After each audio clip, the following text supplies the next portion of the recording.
Yes, we are live. I'm your instructor, Pierre Huey, aka Mr. P, the P for patience. This Friday, y'all know what we do on Fridays. All right, so we're gonna get right to it.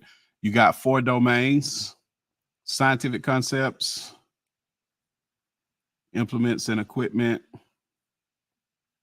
hair care services, facial hair, and skin care services. So we are talking about the barber theory for the South Carolina barber theory exam, even though I have been doing some studying for the CIB and the percentages and the breakdowns for other states, and a lot of them are similar.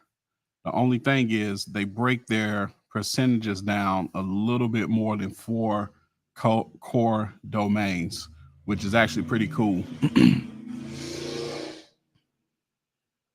Yeah, okay.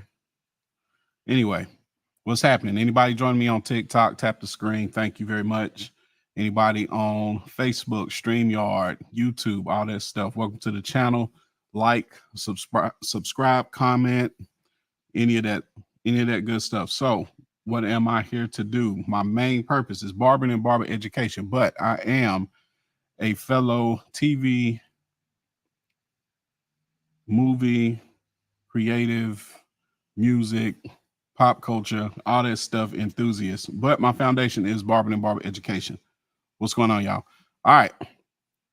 So we are going to start off with scientific concepts, 35% of your grade. Okay. And I recommend everybody always do the master hair care. If you are in South Carolina, I always recommend you do the master hair care, because here's the thing: the breakdown of the CIB for registered barber, all you need is just a little bit more for the master hair care.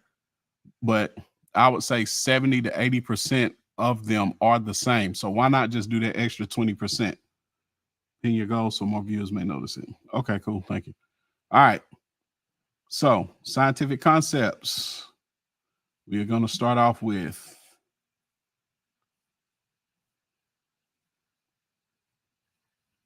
infection control, safety practices. Within that, what are we talking about?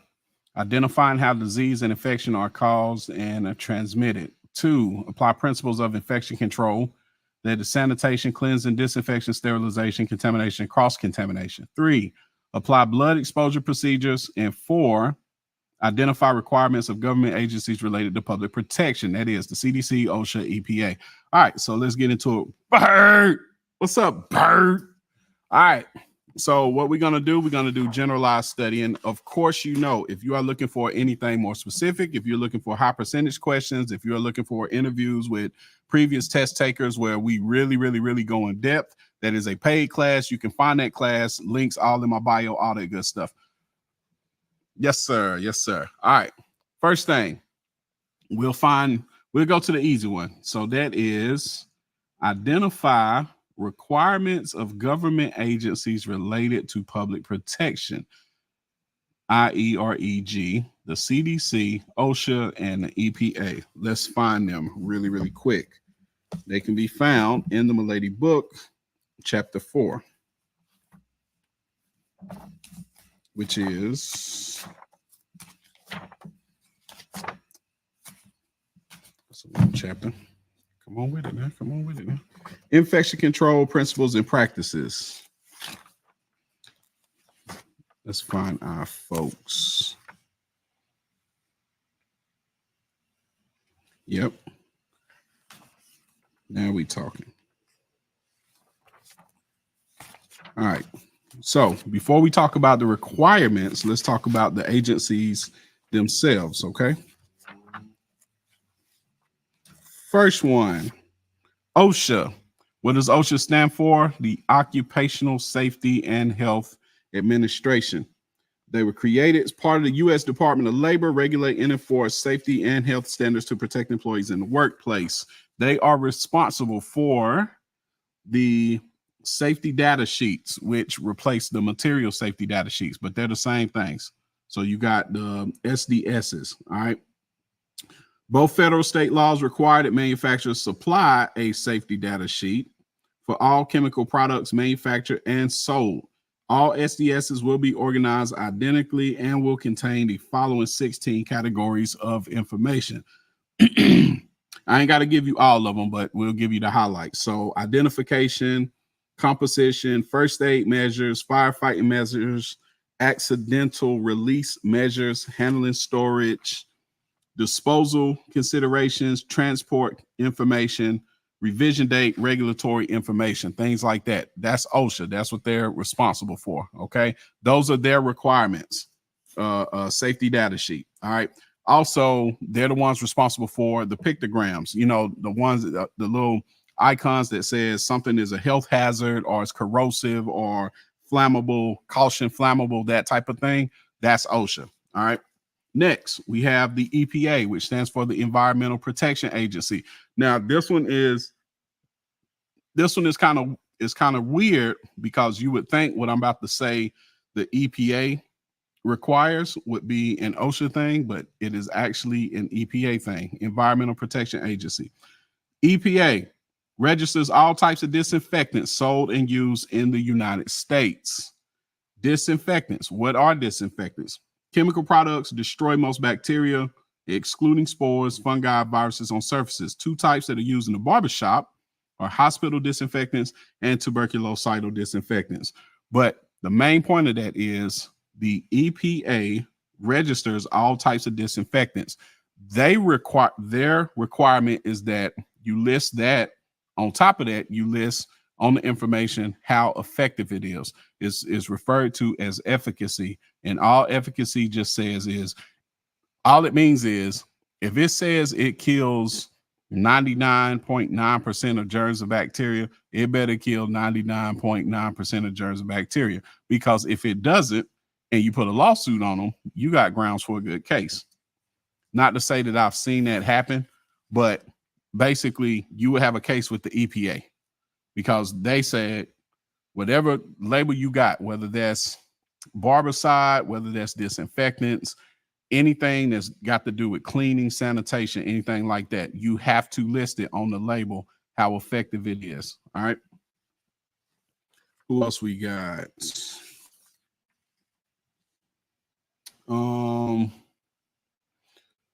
CDC isn't in this book. Let me check. Let me go back and check. I might be tripping. I don't remember seeing anything specifically about the CDC.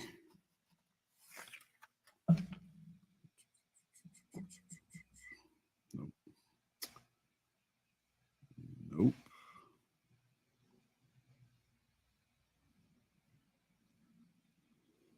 Oh, there we go. Okay. It's just on a different page.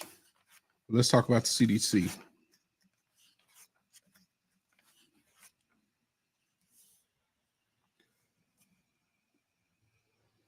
Where is it?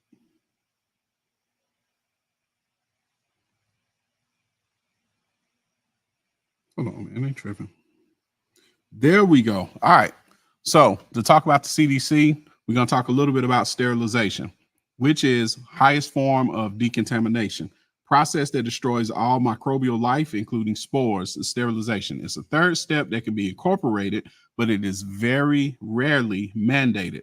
Effective sterilization typically requires the use of an autoclave, piece of equipment that incorporates heat and pressure. For sterilization to be effective, items must be cleaned prior to use, and the autoclave must be tested and maintained as instructed in the manufacturer's specifications.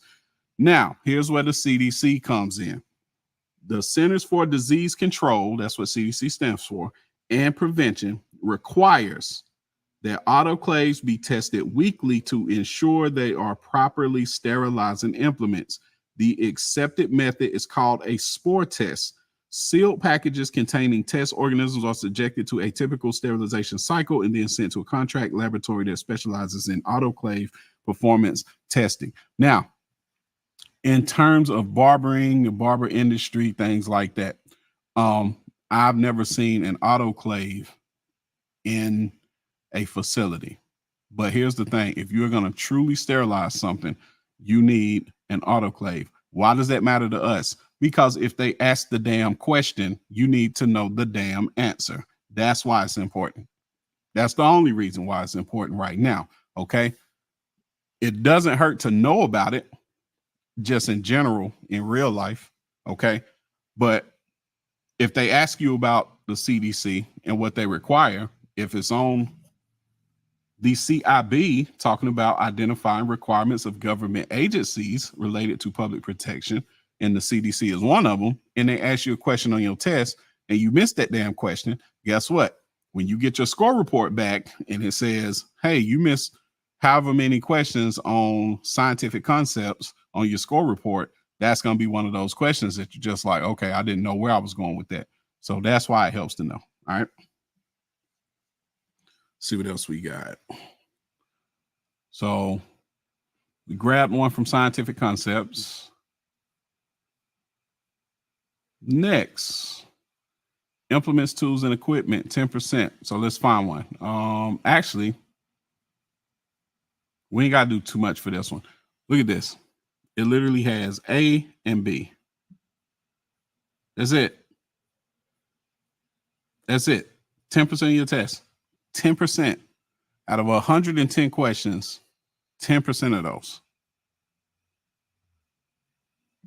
And I really don't, I really think it's less than 10%. I don't see them asking more than,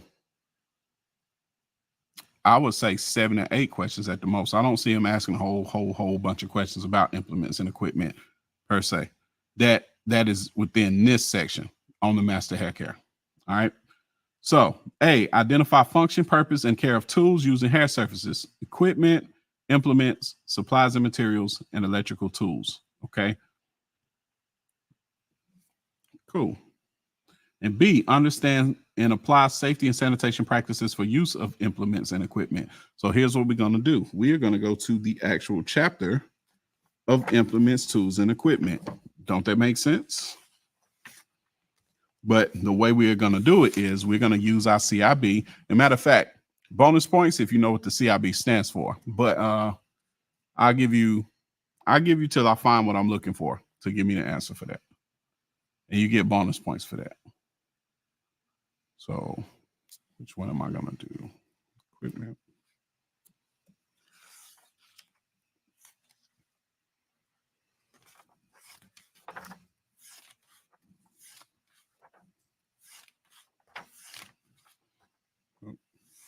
Bingo. Let's see. Okay.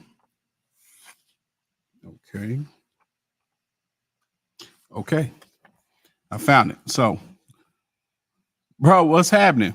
Look, anybody on here that's been watching or gonna watch in the future, please go follow my man Chef Bogan 864. Well, Chef Bogan 864 on TikTok, Chef Bogan on Facebook, right? Are you on YouTube, bro?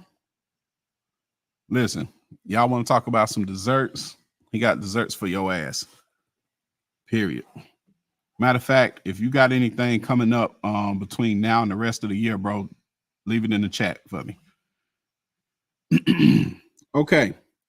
So next, identify function, purpose, care, tools used in hair services. You got equipment, i.e. chairs, workstations. Let's talk about it.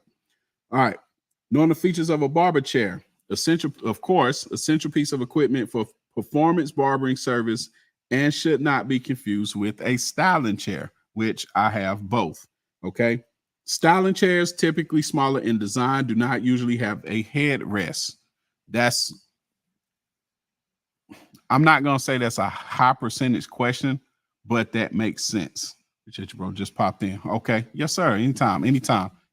Like I said, for anybody watching, they're watching me on a couple different platforms, bro. So if y'all are not following my boy, Chef Bogan, go follow him. Stop playing with it. All right. So a question that they may ask you is, what's the difference between a barber chair and a styling chair? If you don't know, it's got a headrest. All right. Barber chair got a headrest. Barber chair is bigger in size, more weight to them, that type of thing. All right. So in keeping with section A of implements and equipment, identify function, purpose, and care of tools. All right. So let's talk about function and care, things like that for equipment. All right. Barber chairs also larger in size, which we said, have a headrest, which we said, either removable or built in, and are designed to enable clients to fully recline when receiving shaving and facial services. All right. They are available with either hydraulic or motorized bases. Both types provide easy height adjustment of the chair. Circumference of the base should be large and heavy enough to accommodate a man's weight without tipping when the customer is in a fully reclined position. All right. So naturally, the more expensive the chair, the better that they can handle the weight. Even though you may look at two barber chairs that look identical and you say, well, what's the difference? One of them is, $300 or $400 more. It's the ability to handle weight when it's reclined. So it's got more to do with what's underneath the hood than anything. Okay, let's see what else. As far as equipment, drapes and capes. Two main types of drapes use shampoo capes, haircutting capes. Shampoo capes, naturally waterproof. Haircutting capes made of nylon and other synthetic materials. These draping fabrics are usually more comfortable for the client because they do not hold in as much body heat as vinyl capes. That's the big difference. Most of my clients really don't care, but it is a difference. All right. And again, if they ask you this on the test, this is one of those gimme questions that common sense really should guide you to the answer for that one. Okay. But here's the thing. I don't really see too many people having problems with implements and equipment on their tests. Usually when I look at score reports, I'm asking them, I'm just like, all right, well, say if somebody failed, I'll ask them to see their score report. Usually what I see that people had a problem with is scientific concepts by far, and then some in haircutting services. Okay. Don't see too much in implements or equipment because they're going to ask you stuff that it should just make sense to you. Okay. Let's see what else we got. Towels, appliances used in barbering services. Of course, if you're dealing with towels, then you got a hot towel cabinet. You got a latherizer. Latherizer is you pour whatever lather material that you want to, it heats it up and it makes it into a lather for you to be able to do a shave. And that's what you put over the client's face. Okay. It's the white lather. All right. Blow dryers. Blow dryers are self-explanatory. Electric massager. So it's used in facial, scalps, and shoulder massage services. This device generates vibrations that travel through the barber's fingers to the client's scalp, face, or neck. Some massage units are heavy and may be uncomfortable or difficult for smaller hands to control. Always try one for size before purchasing. And Babyliss got one that is off the chain. Oh, we got a troll in the building. I've seen you before too. Trolling. You was trolling on my friend's page.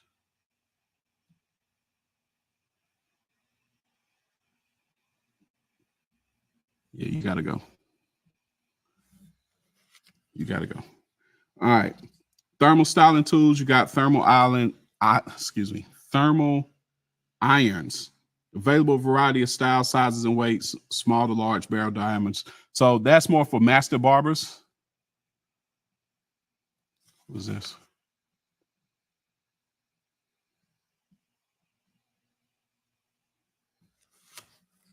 So we doing test questions. We're doing high percentage information. So technically, no. If you asking a real question, because I think I might have seen you before too. Anyway, let me see. You got light therapy machines.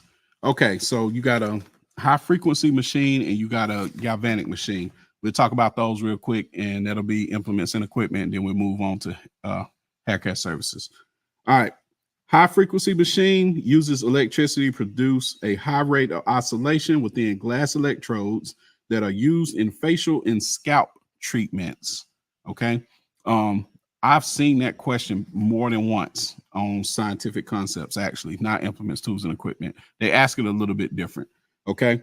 But high frequency, I want to say the way they ask the question is what is sinusoidal current used for? And it's used for facial and scalp treatments. Yeah, I don't know who the fuck that is. Thank you. Thank you, Mr. Bird. Thank you, sir. All right. Discovered by Nikola Tesla, high frequency applications warm the skin tissues to stimulate blood flow and to allow for better product absorption. And where are my tools when I need them? This is some bullshit. I'll be back for that one. Okay. But yeah. Okay. What's going on? Hang on 1 second.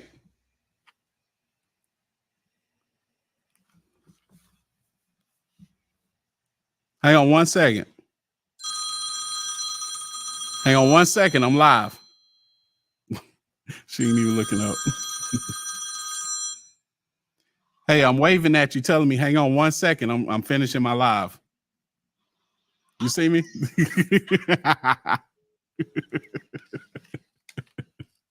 All right. Quick word about a galvanic machine, and then we're going to come back for part 2. All right. Galvanic machine, apparatus with attachments designed to produce galvanic current. What is that for? Main function of the machine is to introduce water-soluble products into the skin during a facial. All right. Straight like that. One more accessory you may find in the barbershop for sure. Comedone extractor and tweezers. What is a comedone extractor? It is a metallic implement with a screw on the attach. It's for blackheads. All right. I had a black client come into the shop. He had dreads and all that. And I asked him what he wanted. He said he wanted a ball fade, but not ball. What's the mean? Okay. So for me, a lot of times that means don't use the trimmers. That means use the adjustable clippers, close your blade, the closest that it'll go. And you set that as your foundational layer for whatever your fade is going to be, right? Because a lot of times with that setting, if you use trimmers and then like say you use the trimmers for this part, you're not, once you try to put a shape right here, you're not able to see it because you use those trimmers and it's bald as hell. Versus if you use adjustables and you set the blade flush with each other, you still got a little bit of darkness, or shouldn't I say darkness? Basically, you're able to see the shape. It's not 100% bald, like literally no hair left. That's what he means. So I hope that answers your question. And then again, my clippers are 0 gap and they get it down to the skin. Okay, so my clippers of choice for a situation like that is the Wahl Designers, whether they corded or cordless. I like corded a little bit more, but yeah, if you use, I think the Masters are like that, or the Fade Masters are like that. If you got that blade flush, if you got it 0 gap, it's going to have the same effect as if you're using trimmers or if you're using clippers. But yeah, just find one of your adjustable clippers that don't have your blade 0 gap, but it's really close. Like 0 gap is like that, basically, right? But something close is about like that, right? You know what I'm talking about. Any barber that's been cutting a while, they know exactly what I'm talking about. Yeah, the Fade Masters, man. You get them Fade Masters and they got that surgical Bird know what I'm talking about. You get them Fade Masters and they got that surgical blade on that piece, and you lower that mug close and you be like, yeah, that shit bald as hell. I can see my future in that shit. But all right, cool. So we got implements, tools, and equipment down, scientific concepts down. And the way that I do these, I don't go through every single thing because who can pay attention that long? So what we do is we just identify one piece from each one. So four core domains, 4 pieces of information that we're going to go through. We look for high percentage stuff or something that's more likely to be on the test, but we talk about it in a general scope. Like I said, if you are looking for high percentage questions, if you are looking for anything 85% or above that you're going to see on this test that is highly specialized, that's what my paid class is for. But the general study is for things that we're going to see in real life and as much as a general area what you see on the test. All right. So that being said, I will see you guys soon. Just give me a little bit of time. I will be back before end of business. I'm your instructor, Pierre Hui, aka Mr. P. The P is for patience. Peace.